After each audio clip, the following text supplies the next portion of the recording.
시험과 성령님이라는 제목으로 함께 말씀을 나누겠습니다.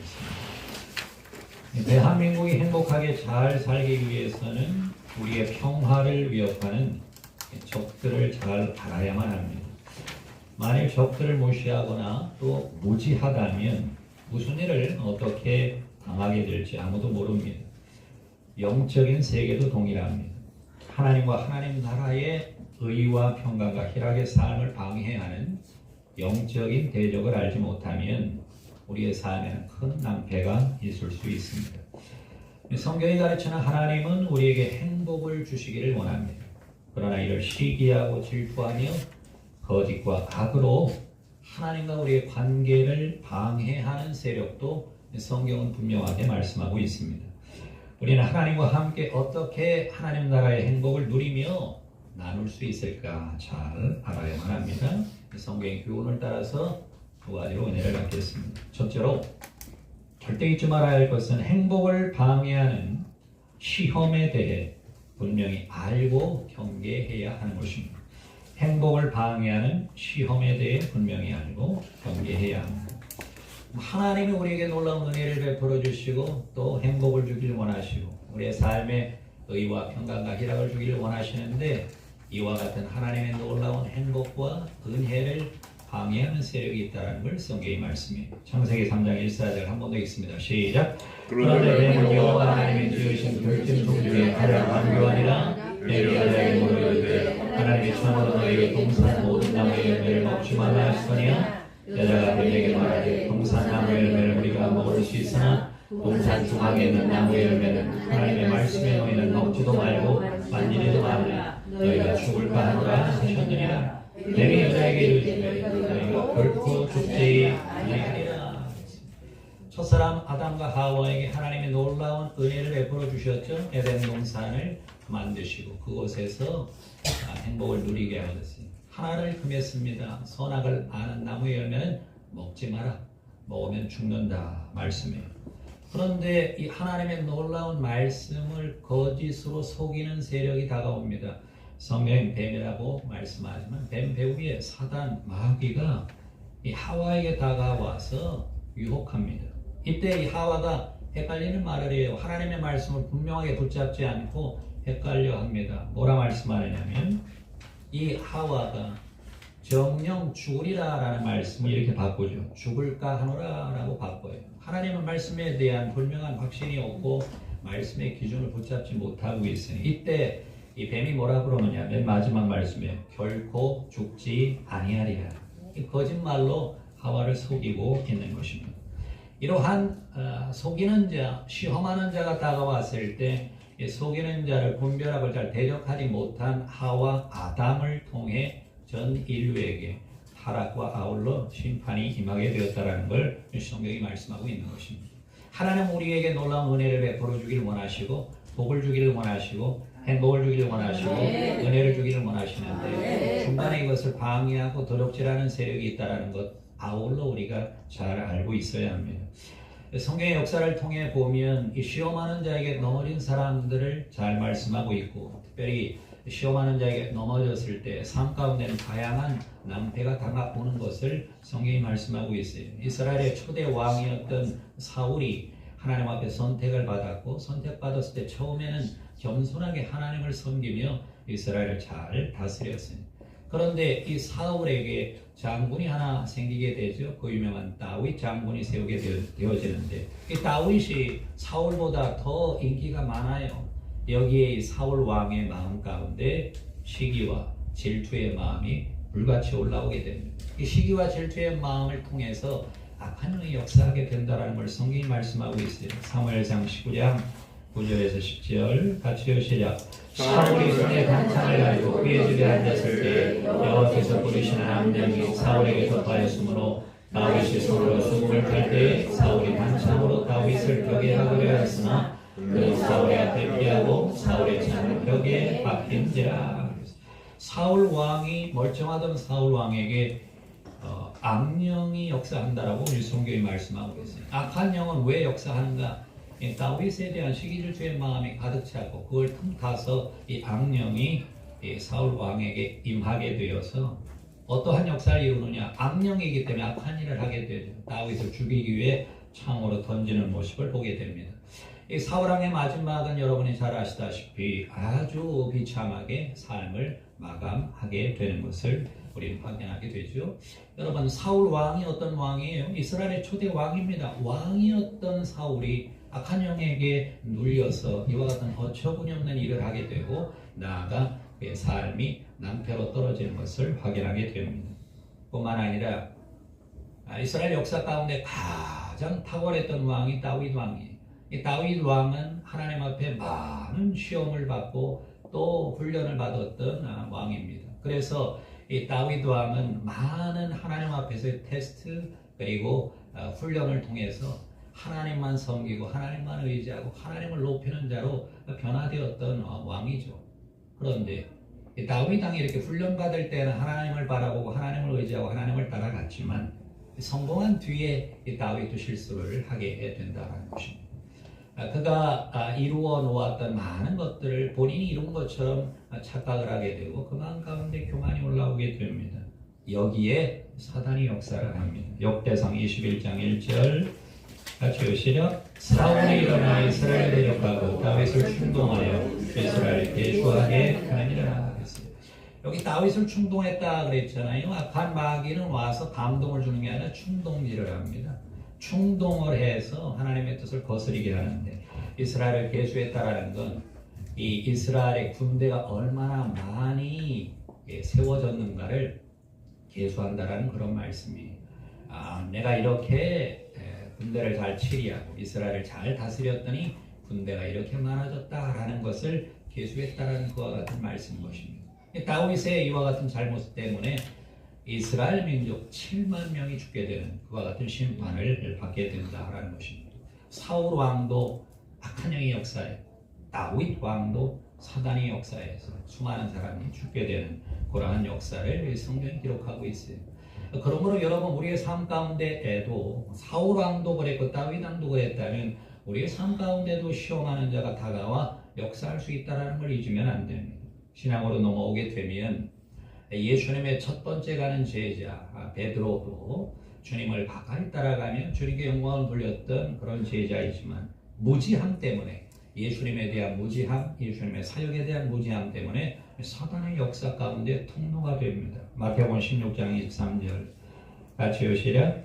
예수께서 돌이키시며 베드로에게 이르시되 사탄아 내 뒤로 물러가라. 너는 나를 넘어지게 하는 자로다. 내가 하나님의 일을 생각하지 아니하고 도리어 사람의 일을 생각하는도다 하시고 예수님이 십자가에 달려 죽으시고 3일 만에 부활하신다 말씀하니까 베드로가 예수님 죽으시면 안 됩니다 라고 막 예수님께 간청하는 내용 가운데 예수님이 이렇게 구중하는 거예요. 베드로 안에 들어가 있는 사탄을 명하면서 내 뒤로 물러가라 라고 단호하게 예수님이 대접하십니다. 베드로가 사탄 아니에요. 그런데 그 베드로 안에 사단이 역사하고 있는 것입니다. 왜 주님을 따라가는 수제자 베드로에게 사단이 역사했을까? 무지함 때문입니다. 예수님에 대한 무지함, 예수님의 사역에 대한 무지함 때문에 흑암의 세력이 역사하는 것이죠. 오늘 우리의 삶 가운데도 주님을 잘 알지 못하고 주의 말씀을 잘 알지 못하면 어느 순간 흑암의 세력이 다가와 우리를 속일 수 있다는 것 우리 잘 기억해야 합니다. 특별히 악한 마귀에게 속아서 예수님을 팔아 넘긴 자가 가룟 유다이죠. 이 가룟 유다의 삶을 가만히 살펴보면 마귀가 우리의 삶 가운데 역사하는 방식을 잘 알 수가 있어요. 요한복음 13장 2절 같이 읽습니다. 시작. 마귀가 벌써 시몬의 아들 가룟 유다의 마음에 예수를 팔려는 생각을 넣었더라. 마귀가 직접 역사하기 전에 뭘 집어넣는다라고 말씀해요? 생각을 집어넣습니다.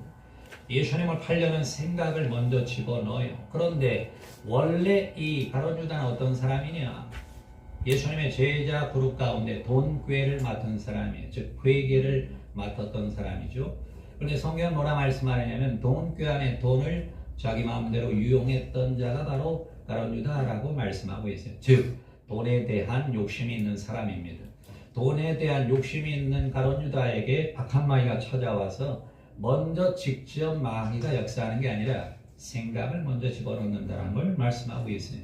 여러분 우리의 삶 가운데 흑암의 세력이 역사하는 가장 첫 번째 방법은 생각을 통해 역사하는 것입니다. 생각에 하나님 반대되는 생각, 생각에 주님을 팔아 넘기기를 원하는 생각, 생각에 내 욕심을 채우고 싶은 생각을 집어넣어요. 그리고 그 생각으로 끝나는 게 아니라 중요한 일 가운데 사단은 예수님을 팔아 넘기기 위해서 가룟 유다 안으로 들어갑니다. 요한복음 13장 27절 같이요 시작. 조각을 가두고 사단이 그 속에 들어간지라. 이 예수께서 유다에게 이르시되 내가 하는 일을 속죄하라 하시니. 그래서 사탄이 그 속에 들어갔다. 누구의 속에 들어가느냐? 가룟 유다 속으로 들어가는 것입니다. 그러면 악한 마귀가 우리에게 생각을 주고 그 생각을 받아들이면 귀신이 따라 들어오는 것입니다. 깨달아 주시면 아멘 하겠습니다. 생각의 전쟁에서 지면 안 되는 것입니다. 무릇 지킬 만한 것보다 더욱 내 마음을 지키라. 생명의 근원이 예선함이라 라고 말씀하고 있습니다. 마음 가운데 죄 짓고 싶은 생각이 들어와요. 마음 가운데 미움이 들어와요. 마음 가운데 시기 질투가 들어와요. 마음 가운데 낙심절망이 들어와요. 마음 가운데 원망이 들어와요. 이런 것들이 들어올 때 천당에 주 예수라는 명령에 따라 가르쳐야 돼. 단호하게 대적하고 이기면 괜찮은데 생각을 받아들여요. 그 생각이 우리의 마음 가운데 둥지를 틀고 거기서 열매를 맺고 흡기하는 흑암의 시력이 들어와서 우리의 삶을 도둑질하고 죽이고 멸망시키게 만든다라는 것입니다. 유다는 실제로 예수님을 은 30냥에 팔아넘깁니다. 돈에 대한 탐심이 있었던 유다에게 예수님을 팔아넘기길 원하는 생각이 들어오고 이어고 사단이 들어와서 실제로 예수님을 은 30냥에 팔아넘기게 되고 유다 자신은 자살로 생을 마감하게 되는 것입니다. 이렇게 우리 마음 가운데 탐욕이 들어오고 마음 가운데 더러움이 들어오기 전에 이런 것들을 잘 제어해야 되는데 그렇게 못하게 되면 원수마귀의 시험에 떨어질 수밖에 없는 것입니다. 초대교회 시절에도 바나바라는 사람이 가지고 있는 재산을 잘 주님께 드려서 많은 사람들에게 나눠주게 돼요. 초대교회 모든 성도들이 바나바에게 박수를 칩니다. 여기에 시기질투의 마음을 가졌던 아나니아와 삽비라라는 사람이 나도 저런 박수를 받고 싶다라는 생각을 해서 갖고 있는 재산을 팔아서 주님께 드립니다. 그런데 다 드리는 게 아니고 많은 부분은 숨겨놓고 일부분만 드리며 다 드린 것처럼 가장합니다.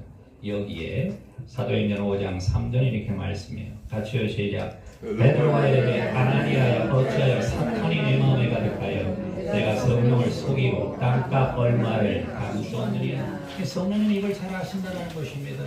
박수는 받고 싶은데 다 내놓기는 싫은 거예요. 그래서 숨겨놓고 다 내놓은 것처럼 하게 됩니다. 속이는 거죠.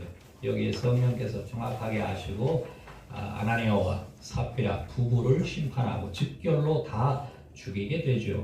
그런데 여러분 이와 같은 사단의 시험이 왜 들어왔을까요? 그 마음 가운데 박수받고 싶은 마음 아울러서 사람을 속이는 그와 같은 마음 가운데 귀신이 역사했다는 걸 오늘 성경이 말씀하고 있는 것입니다. 그러므로 여러분 오늘 성경에서 쭉 말씀하는 이와 같은 내용들을 우리가 잘 알고 있어야 돼요. 우리 마음에 하와가 하나님 말씀에 헷갈렸고 사울이 그 마음 가운데 시기질투가 있었고 다윗이 마음에 교만함이 있었고 등등의 이 마음의 자원이 먼저 있고 난 뒤에 그걸 틈타 흑암의 세력들이 들어와 역사한다는 걸 절대 잊지 말고 우리 마음을 늘 새롭게 우리 마음을 늘 깨끗하게 우리 마음을 늘 청결하게 하고 나아갈 때 우리의 마음 가운데 주의 성령의 놀라운 은혜와 놀라운 역사가 함께하게 되는 것입니다. 그렇다면 악한 영이 역사하는 건 늘 이와 같은 역사로 일관될까? 성경에는 예외의 말씀이 있어요. 죄와 상관없이 마음의 탐욕과 더러움에 상관없이 하나님의 뜻 가운데 허용하는 그런 케이스도 성경은 말씀하고 있습니다. 욥기서 1장 12절 같이 시작. 여호와께서 사단에게 이르시되 내가 그의 소유물을 다 내 손에 맡기노라. 다만 그의 몸에는 내 손을 대지 말지니라. 사탄이 곧 여호와 앞에서 물러가니라. 우리가 잘 아는 구약 성경에 욥이라는 사람에게 사단이 역사해서 재물도 다 잃게 됐고 자녀들도 다 잃게 됩니다.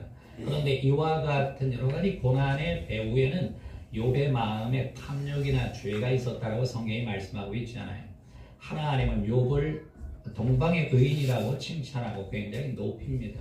즉 마음 가운데 더러움과 추함이 없음에도 불구하고 사단의 역사가 함께한 그런 케이스가 바로 욥이다라는 것입니다. 신약 성경으로는 바울과 같은 케이스죠. 그러므로 우리 주변의 많은 분들 가운데 고난과 어려움이 있다고 해서 모든 것이 다 악한 영의 역사이고 그것은 마음의 죄 때문이고 더러움 때문이라고 그렇게 판단해서는 안 됩니다. 우리는 잘 몰라요. 하나님의 놀라운 섭리 가운데 이 모든 것들을 주관하고 인도하신다는 걸 잊지 말고 주의 성령님을 의지함으로 주님을 바라보고 주님을 따라가는 우리들이 되어야 할 줄로 믿습니다. 그런데 그러므로 불구하고 이와 같은 사단의 역사가 오늘날에도 횡행하고 있고 우리의 삶의 주변에 도사리며 우리를 넘어뜨리려고 다가오는데 어떻게 우리가 이것을 이길 수가 있을까요? 둘째로 예수님과의 동행으로 시험하는 자를 이길 수가 있습니다. 예수님과의 동행으로 시험하는 자를 이길 수가 있습니다. 전 세계적으로 역사적으로 마귀를 이긴 유일한 사람이 있어요. 하나님이시며 동시에 사람이신 우리 주 예수만이 마귀를 이긴 분입니다. 예수님이 이 땅에 오셔서 하나님 앞에서 하나님의 뜻을 이루기를 원하고 또 본인 스스로 메시아임을 드러내기를 원하셨고 나아가 우리를 위해서는 우리를 구원하기 위해 오셨지만 동시에 마귀에 대해서는 마귀를 멸하기 위해서 오셨다라고 성경이 말씀하고 있어요. 요한에서 3장 8절에 이렇게 말씀합니다. 같이 시작. 죄를 짓는 자는 마귀에게 속하느니 마귀는 처음부터 범죄하니라. 하나님의 아들이 나타나신 것은 마귀를 멸하심이니라. 놀라운 말씀입니다. 요한에서 3장 8절의 말씀을 마음 가운데 잘 암기하고 계시면 매우 유익합니다. 죄를 짓는 자는 마귀에게 속해요. 우리가 조금 전에 살펴본 것처럼 죄 짓고 났더니 그 삶의 끝이 굉장히 어려워집니다. 죄를 짓게 되면 마귀에게 속해요. 그런데 후반절에 보면 하나님의 아들 즉 예수님이 오신 것은 마귀를 멸하기 위해서 오셨다라고 말씀하고 있는 것입니다. 이것이 복음인 것입니다. 예수님은 오셔서 죄로 말미암아 역사하는 마귀를 멸하기 위해서 오신 것입니다. 마귀의 일은 죄 때문에 이루어지는 것이죠. 예수님은 오셔서 죄의 문제를 해결하기를 원하시는 것입니다.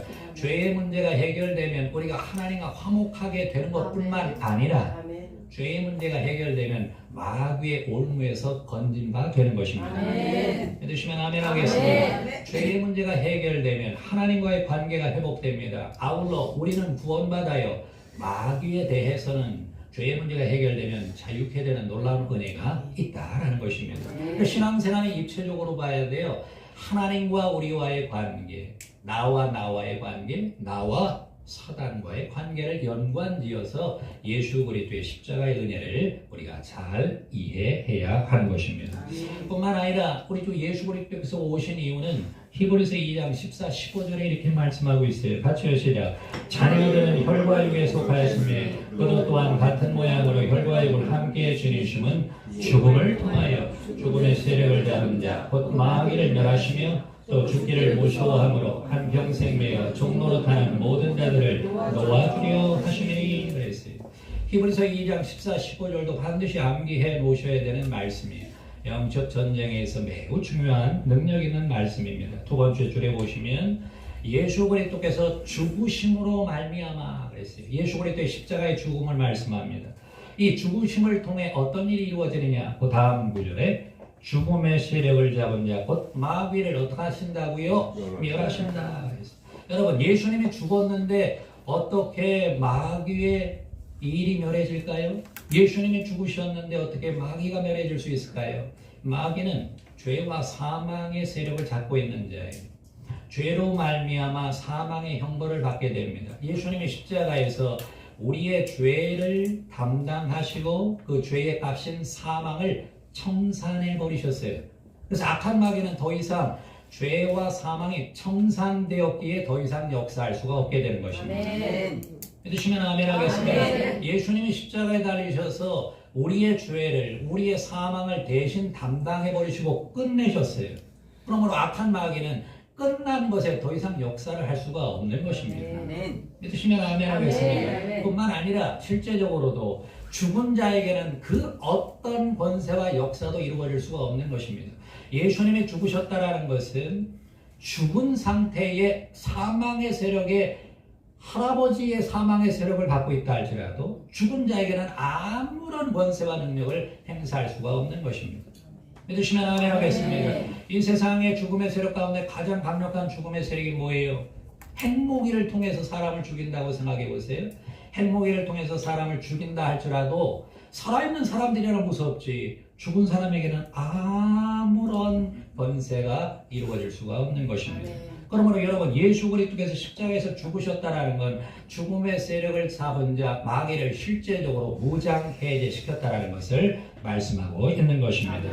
믿으시면 아멘 하겠습니다. 그러므로 예수님이 죄에 대한 문제와 사망에 대한 문제를 어디서 해결하시느냐? 십자가에서 해결하시는 것입니다. 십자가에서 흘리신 피로 말미암아 죄를 다 씻어내버리시고 십자가에서 죽으심으로 죽음의 세력이 더 이상 힘을 쓰지 못하도록 만들어 놓으신 것입니다.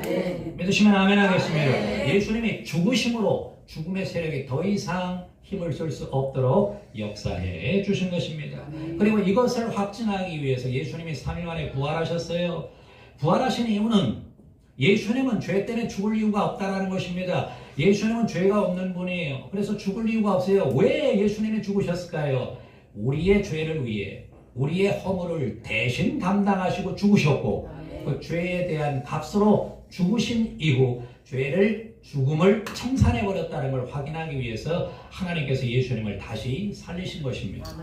믿으시면 아멘 하겠습니다. 그래, 부활이라는 것은 죄와 사망의 모든 값이 청산되었다는 걸 확인하는 역사인 것입니다. 그러므로 우리 주 예수 그리스도의 십자가의 죽으심과 부활을 통해 오늘 우리들은 하나님께는 하나님의 자녀로 회복되고 나아가 사단의 세력은 무장해제되고 사단의 세력 가운데 자유케 되는 놀라운 은혜를 우리 주 예수 그리스도의 십자가와 부활을 통해 받게 된 것입니다.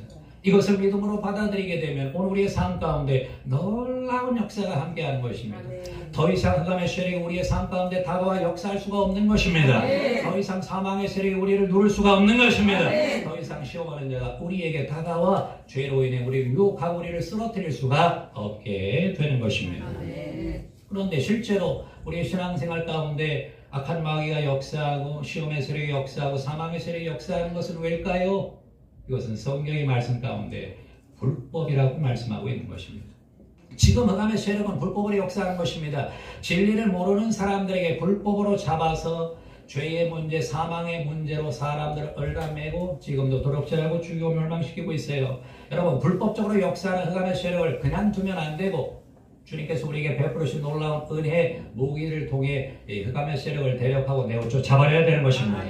불법으로 역사하고 있다는 것은 진리 앞에 무력하게 되는 것이고 진리 앞에 물러갈 수밖에 없다는 것을 잘 아시고 불법으로 역사하는 흑암의 세력을 그냥 두지 마시고 우리의 삶 가운데 주님이 우리에게 베풀으신 놀라운 은혜의 도구들을 통해서 단호하게 대적해 나가는 여러분 되시길 주의 이름으로 축원합니다. 예수님은 흑암의 세력을 어떻게 이기셨습니까? 마태복음 4장 10절에 이렇게 말씀합니다. 같이요, 시작.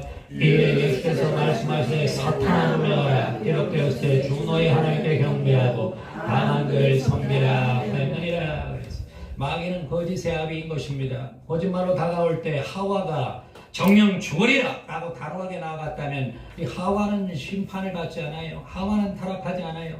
죽을까 하노라 헷갈려하고 죽지 않는다라고 하는 마귀의 시험에 그대로 넘어가게 된 것입니다. 여러분, 하나님의 말씀은 상천하지 하나님의 말씀이에요. 하나님의 말씀이 그렇다고 하면 그런 것입니다. 하나님의 말씀이 최고의 권위인 것입니다. 하나님의 말씀으로 마귀를 이길 수 있는 것입니다. 흑암의 세력이 거짓말로 역사하더라도 말씀을 들고 나아가면 말씀 앞에 마귀는 무릎을 꿇게 되는 것입니다. 믿으시면 아멘 하겠습니다. 사울 왕이 하나님의 말씀을 붙들었다면 그의 마음 가운데 어떻게 악한 영이 역사할 수 있을까요? 그 마음 가운데 온유와 겸손한 마음을 가졌다면 다윗 왕도 온유와 겸손한 마음을 가졌다면 하나님의 말씀을 붙들고 나아갔다면 그들이 왜 쓰러졌을까요? 베드로가 하나님의 말씀을 붙들었다면 다른 유다가 하나님의 말씀을 붙들었다면 아나니아와 삽비라가 하나님의 말씀을 붙들었다면 그들을 시험하는 자에게 넘어지지 않았을 것입니다. 오늘 우리도 마찬가지입니다. 범사의 삶 가운데 다양한 사상이 있고 다양한 이론이 있습니다. 이 모든 사상과 이론으로 마귀를 이길 수 있는 것이 아닙니다. 오늘 우리가 마귀를 이길 수 있는 것은 진리의 말씀, 생명의 말씀, 능력의 말씀, 하나님의 말씀으로 마귀를 이길 수가 있는 것입니다. 그러므로 말씀이 충만해야 합니다. 하나님의 말씀이 충만해서 시험하는 자가 다가왔을 때 말씀으로 대적할 수 있어야 하는 것입니다. 마음 가운데 교만한 마음이 올라와요. 이때 하나님의 말씀으로 이 교만한 마음을 대적해야 합니다. 교만은 패망의 성공이요. 겸손은 존귀의 앞잡이다. 아멘. 교만한 마음으로 갈지어다. 아멘. 하나님의 말씀으로 우리의 마음을 다스리고 하나님의 말씀으로 우리 마음 가운데 충만히 채우면 그간의 세력이 우리의 삶 가운데 한 길로 왔다 7길로 도망가는 놀라운 역사가 함께하게 되는 것입니다. 아멘. 여러분, 말씀을 채우는 건 누가 말씀을 채워요? 우리가 채우는 것입니다. 아멘. 말씀은 하늘에서 그냥 떨어지는 게 아니고 내가 매일 말씀을 열고 읽고 말씀을 묵상하고 아멘. 말씀을 공부하고 아멘. 말씀을 암기하고 아멘. 그 말씀을 늘 묵상하는 과정 가운데 말씀이 살아 움직임으로 그 다음에 세력을 대력하며 이기는 놀라운 은혜와 능력을 베풀어 주시는 것입니다. 아멘. 말씀으로 승리하는 여러분 되시길 주의 이름으로 축원합니다. 아멘. 뿐만 아니라 그 다음에 세력을 이길 수 있는 것은 성령님의 놀라운 능력인 것입니다. 성령이 우리의 삶 가운데 충만히 임재하셔야 마귀를 분별하고 대력하고 나아갈 수가 있어요. 어떻게 성령님이 우리과 함께 할 수 있습니까? 기도 외에는 성령의 놀라운 역사가 함께 할 수가 없는 것입니다. 누가복음 21장 46절 이렇게 말씀해요. 같이 시작. 이르시되 어찌하여 자느냐 시험에 들지 않게 일어나 기도하라 하시니라. 사랑하는 여러분, 기도하지 않고는 성령님이 역사하지 않으셔요. 아멘. 성령님이 역사하기를 원한다면 우린 반드시 기도해야 하는 것입니다. 아멘. 기도해야 흑암의 세력이 떠나가게 되고 기도해야 원수를 분별하게 되고 기도해야 귀신이 떠나가는 역사가 아멘. 우리의 삶 가운데 함께하는 것입니다. 아멘. 누워 자지 말고 일어나라고 오늘 말씀하고 있어요. 아멘. 이건 밤에 여러분 주무시는 거 주무시지 말라는 얘기가 아니에요. 영적으로 깨어 있으라는 얘기입니다. 아멘. 살아가신 여러분 가운데 영적으로 잠들어 있는 분들이 계세요. 그렇기 때문에 주변에 많은 혼란스러운 일들이 있고 마음과 심신이 고단한 것입니다. 그대로 놔두면 점점 더 안 좋아지는 것입니다. 여러분, 깨어 경성하여 기도해야 하는 것입니다. 아멘. 일어나 기도해야 하는 것입니다. 아멘. 깨어 경성하여 기도하는 자들을 통해 성령님이 운행하시고 성령의 역사로 말미암아 흑암의 세력은 떠나가게 되는 것입니다. 아멘. 얼마나 기도해야 할까요? 1시간 이상은 기도해야 합니다. 우리 교회는 1시간 이상 기도하는 운동을 펼쳐가고 있어요. 사역자들은 3시간 이상 기도해야 합니다. 시간이 짧으면 짧을수록 하나님을 의지하는 게 약해질 수밖에 없어요. 많은 사람들은 기도의 질이 중요하지 양이 중요하다고 얘기하는 게 거짓말이에요. 짧게 기도하면 그만큼 하나님 그렇게 의지하지 않습니다. 이현 목사 40년 동안 기도 훈련을 받았어요. 짧게 기도하면 목사를 할지라도 넘어집니다. 그런데 긴 시간, 오랜 시간 하나님 앞에 무릎 꿇고 하나님의 은혜를 구하고 있으면 그만큼 성령의 역사가 충만하게 임재하고 원수감의 세력의 여러 가지 시험을 그냥 분별하게 돼요. 직관적으로 분별하게 돼요. 그리고 주의 성령의 은혜로 말미암아 대적하며 승리해 나갈 수가 있게 되는 것입니다. 근데 기도가 쉬어버리고 기도하는 삶 가운데 기도의 시간에 잠들어 있으면 어느 순간 눌려 있고 어느 순간 붙잡혀 있고 어느 순간 넘어져 있어요. 우리의 삶 가운데는 성령님이 붙들어 주시지 않으면 영적인 싸움에서는 질 수밖에 없는 것입니다. 아멘. 여러분, 성령이 어떻게 역사하신다고요? 기도를 통해 역사하는 것입니다. 아멘. 그러므로 우리가 예배 가운데도 얼마나 많이 기도해요. 또 하고 기도하고 또 합니다. 그 이유는 하나님의 성령을 의지하기 위함인 것입니다. 아멘. 기도하는 자들을 통해 하나님은 영적 전쟁의 승리를 주신다는 걸 절대 잊지 마시고 믿음으로 승리해 나가는 여러분 되시길 주의 이름으로 축원합니다. 잠들어 있지 마시고 일어나야 합니다. 아멘. 7월 8월 잠들어 있기 쉬운 그런 계절이에요. 깨어 경성하여 일어나십시오.